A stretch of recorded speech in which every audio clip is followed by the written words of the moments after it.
And you find that those promises are not kept in most cases, and so consumers will complain to us, and they have complained to us.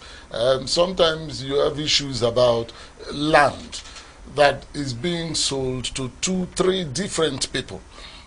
These are complaints we are also getting. And in areas like Lagos, Port Harcourt, you see tendencies of Amonile issues. They will sell to you.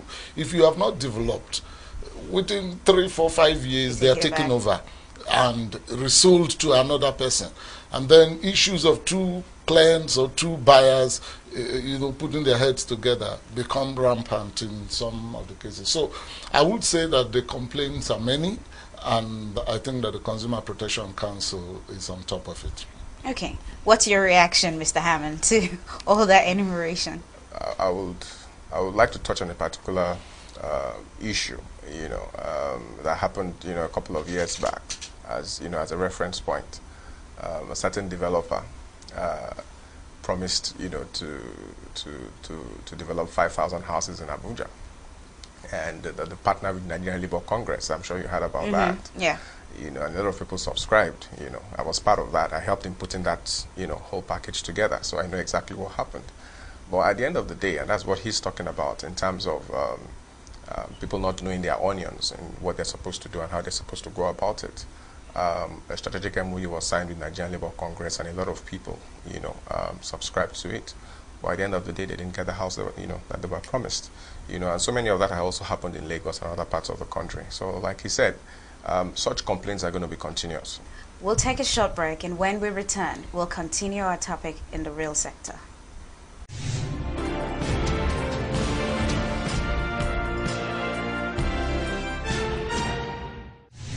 Welcome back. If you're just joining us and you've missed out on quite a bit, however, you can catch up by following us on all our other platforms, Twitter, Facebook, and of course our website. Our contact details are being displayed on your screen.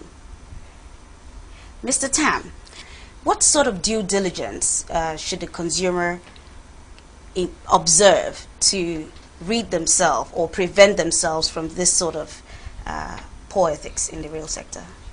I'd like to say that one of the reasons why consumers go into such trauma and emotional problems in buying properties is because they do not observe the necessary due diligence that they are supposed to undertake in the first place.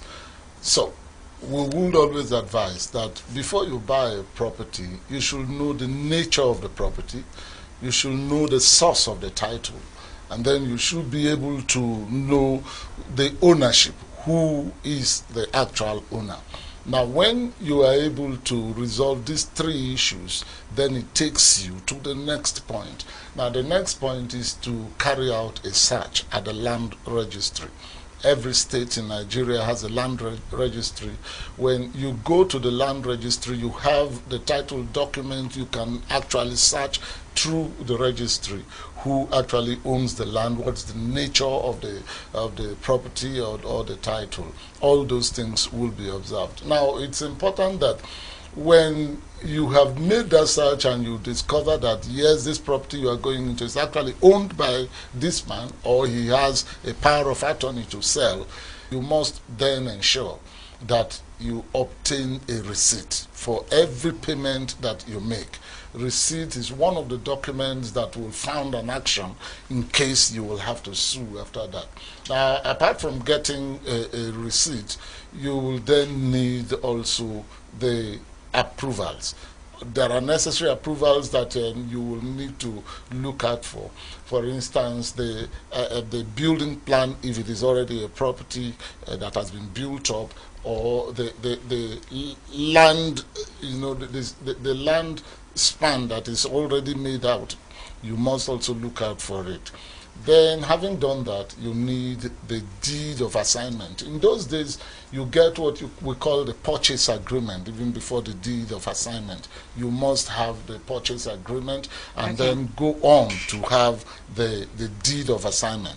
Then, after all that, you must also proceed to get the C of O, which we call the certificate of occupancy, or the R of O, which is the right of occupancy.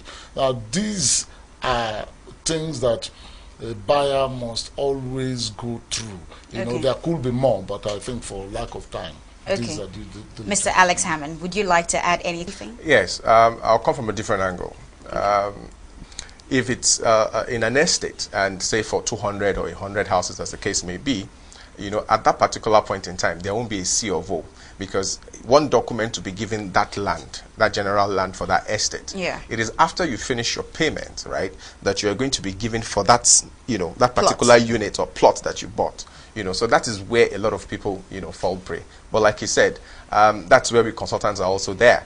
If you get somebody or a lawyer like him that is experienced and knows what to look out for, will advise you accordingly and tell you when to go ahead. Okay, so that's another due diligence. Yes. Get the advice of a professional. You know, a professional. Yeah. Mr. Tam, people are being exploited in ways that they couldn't imagine. How can CPC grant them redress? Thank you. I want to say that the Consumer Protection Council exists to seek redress for consumers' complaints. And so when consumers are being exploited in the real sector, they should be able to report or complain to the Consumer Protection Council. When a consumer has complained and we have invited the respondent against whom the complaint is made, when we find that the consumer was actually exploited, then we would make an order for the refund of the money. Now, it's not just the refund of the money. We could also ask that the man be actually put in possession, because if he has made payments, he has complied with all the covenants of the particular contract, then he's entitled to possession. If the property is still available, the Consumer Protection Council can make such an order. Now, by our law, when we make such orders and our orders are not obeyed, that is an offense that can be prosecuted. And I can assure you that Nigerians are getting reliefs, Nigerians are getting redress, Nigerians are getting, you know, refund of their monies, and we will continue to do that. Thank you very much, Mr. Tam. Thank you very much, Mr. Alex Hammond. It's been a delight having you on the program. We hope to have you guys some other time. Enjoy the rest of your evening. Consumers, you've heard. Be aware and beware. Remember to always do your due diligence. Still to come are our usual segments. Stay with us. To make a complaint to the Consumer Protection Council in order to obtain redress over a product or a service, you contact the seller or service provider and present your query. Ensure you keep relevant records of your conversation. If the problem is not resolved at this level, complain to CPC. Your complaint should be clear, providing relevant facts such as where and when you bought the product or service. You should state clearly what you want from the seller or service provider. Is it a refund, a repair, or a replacement? Complaints should be sent either to the CPC office nearest to you in any of our zonal offices across Nigeria, CPC head office in Abuja, the official email of the council, or by telephone. CPC does not charge fees for complaints.